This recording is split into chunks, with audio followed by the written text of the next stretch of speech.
Allah, itu bukan deheman, tetapi geraman yang menakutkan. Tubuhku bergetar karena suara geraman yang begitu berat. Nafasku tersegal-sengal mendengarnya. Tetapi aku mencoba tetap tegar dan fokus menyetir. BRAK. Tiba-tiba terdengar seperti sesuatu terjatuh di belakang. Tidak mungkin keranda yang jatuh kan? Pikirku dalam hati. BRAKKK. BRAKK. Ya Allah, kenapa aku seperti diteror habis-habisan seperti ini? Apa mungkin aku harus memperbaiki keadaan di belakang terlebih dahulu? Tetapi tidak ada rest area sekarang ini. HMMMMMMMMM. Tok, tok, tok. Astagfirullah. Ucapku secara spontan karena mendengar ketukan dan geraman dari belakang secara bersamaan. Rasanya sekarang aku ingin menangis saja. Hatiku tak henti-hentinya bergetar takut. Andai saja aku tidak berkendara, ingin rasanya aku kabur dan lari sekencang-kencangnya. Tetapi aku ingat perkataan orang tadi bahwa mereka tidak akan melukai fisik, sedangkan yang membuat kematian adalah kepanikanku itu tersendiri. Aku harus kuat. Kuat. Kuat. Aku mencoba menahan dan menguatkan tubuhku agar tidak panik berlebih dan membanting mobil ini ke arah kanan.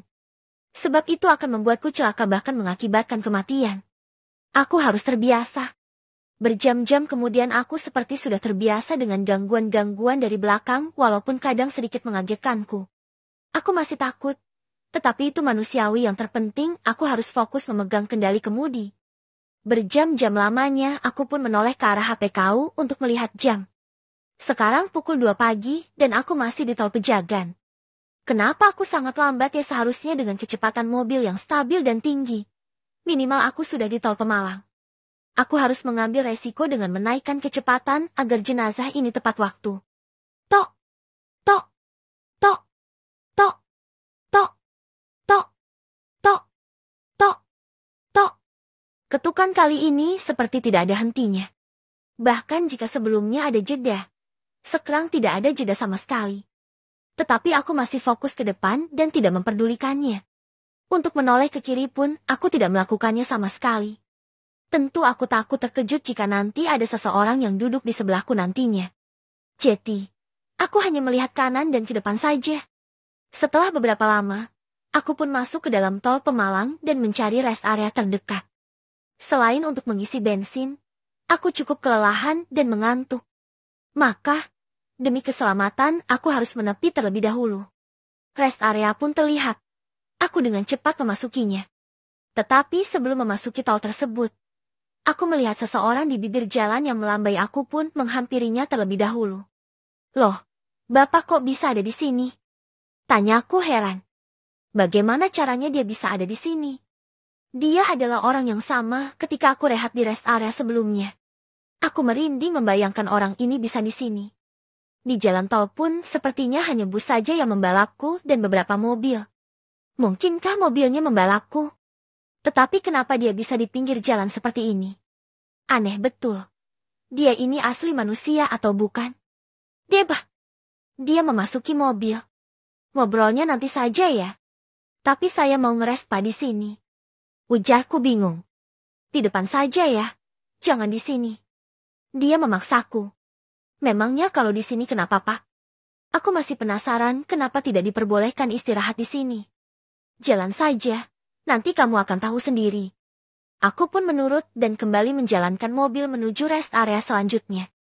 Tetapi selama melewati rest area tersebut, aku melihat banyak sekali mobil tua yang tidak terurus. Lampu-lampu mati dan lebih terkejutnya lagi aku banyak sekali melihat penampakan-penampakan dengan tubuh yang rusak seperti sahabi mengalami kecelakaan. Ya Allah! Tentu saja aku terkejut sambil mengelus dadaku. Untung saja aku tidak jeti istirahat di sana. Aku tidak bisa membayangkan apa yang terjadi jika aku tetap beristirahat di sana. Membayangkannya saja aku sudah sangat ketakutan. Tuh kan, kamu lihat sendiri. Ujarnya lagi. Iya Pak, terima kasih sudah membantu saya menghindarinya. Tok, tok, tok. Suara ketukan itu kembali terdengar lagi. Tetapi kali ini aku lebih berani karena di sampingku ada orang. Diam. Dia membentak ke arah belakang. Aku lebih kaget lagi sekarang karena dia membentak ke arah belakang. Lantas ketukan itu berhenti seketika. Jeti begitu cara melawannya. Kenapa tidak kulakukan sebelum-sebelumnya? Kamu harus tahu itu. Cara menaklukkan ketakutan adalah melawannya dengan kuat. Ucapnya, padahal aku tidak bertanya sama sekali. Iya, Pak. Di lain waktu saya akan lakukan. Sejauh ini kamu sudah hebat. Untung saja tidak kecelakaan diganggu olehnya. Ujarnya sambil menunjuk ke arah belakang. Iya, Pak. Beberapa kali geramannya membuat saya takut. Ingat, jika lagi berkendara mengalami gangguan aneh, kamu harus fokus ke arah kemudi atau kamu akan mengalami kecelakaan. Siap. Saya akan mengingatnya, Pak. Orang ini sepertinya orang tuaku sendiri. Dia selalu menasihatiku. Aku senang karena seperti diperhatikan akhir-akhir ini olehnya yang padahal kami baru saja bertemu. Apa begini ya rasanya mempunyai ayah? Kalau mau istirahat di depan saja, tuh ada rest area. Ujarnya lagi setelah beberapa menit berkendara. Tanpa pikir panjang, aku lantas membelokkannya ke dalam. Aku langsung mencari di mana SPBU-nya dan ketika aku ingin memasukinya tiba-tiba orang ini ingin turun terlebih dahulu. Saya turun duluan ya. Nanti tak tunggu di depan kamu arahkan saja ke pintu keluar. Ujarnya. Kenapa memangnya, Pak? Nama saya Sobri. Tidak apa-apa. Ada keperluan yang ingin saya beli. Saya banyak makanan, Pak, jika mau. Tidak usah. Saya beli sendiri saja. Ujarnya memaksa. Aku pun lantas menurunkannya dan kembali menjalankan mobil untuk mengisi bensin dengan full agar cukup sampai ke lokasi nantinya. Sambil menunggu terisi, aku pun turun dan menghampiri petugasnya. Mau mengantar kemana, Mas? Tanyanya. Ini ke Gajahan, Solo, Mas. Jawabku singkat. Wah, berani banget nganter sendirian. Dari Jakarta sih sendirian, tapi tadi sama orang, Mas. Tadi orangnya baru aja turun sebelum mengisi di sini. Jawabku sambil mengintip bagian belakang.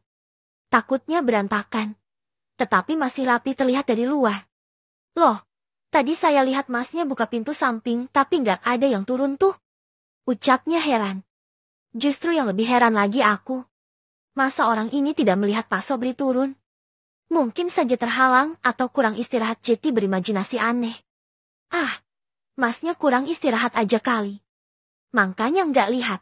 Dia turun duluan membeli sesuatu. Iya kali ya, saya emang kurang tidur nih. Ucapnya dengan menghembuskan nafas dengan kasar. Oh iya Mas, saya mau bertanya boleh nggak? Aku ingin bertanya tentang rest area sebelumnya yang tadi kulihat.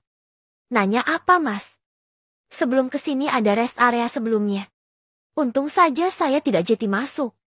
Isinya seperti kuburan, banyak sekali orang yang mirip dengan korban kecelakaan Mas.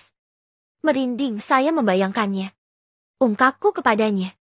Anehnya, dia tidak langsung menjawab melainkan melihatku dengan teliti dari atas sampai bawah. Dia lantas membereskan peralatannya. Karena di belakang tidak ada mobil yang ingin mengisi, aku pun menunggu jawaban darinya. Fuh! Dia menghembuskan nafasnya. Masnya beruntung bisa menghindarinya. Jika tidak, mungkin saja tidak akan selamat. DGH! Tidak selamat. Memangnya ada apa dengan rest area tadi? Memangnya itu tempat apa, Mas? Tanyaku penasaran. Menurut ucapan-ucapan yang beredar, tempat untuk tumbal Mas.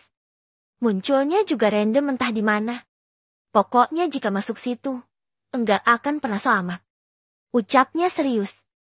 Aku sebetulnya ingin berbicara banyak kepadanya dan ingin bertanya soal Pak Sobri yang memberitahuku agar tidak beristirahat di sana. Tetapi di belakangku sudah ada mobil yang mengantri dan aku harus segera pergi. Kalau begitu saya permisi duluan Mas. Enggak enak di belakang sudah ada mobil. Ucapku pamit kepadanya dan membuka pintu mobil. Hati-hati ya Mas. Jangan putus berdoa memohon keselamatan. Dia menepuk pundakku dan aku pun menjawabnya dengan anggukan.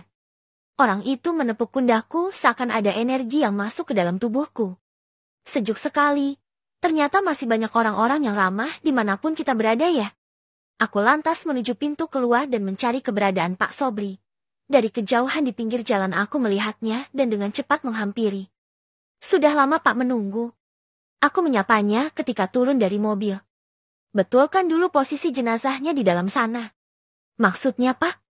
Jenazahnya berada di luar keranda. Cepat kamu masukkan lagi ke dalam. Tapi aku baru saja mengintipnya dan masih rapi sekali.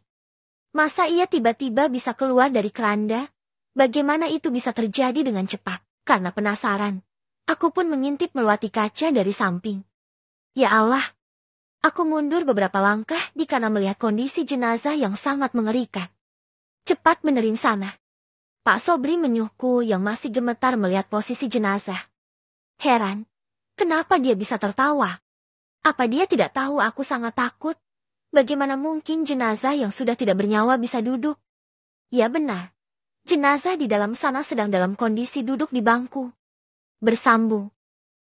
Ritual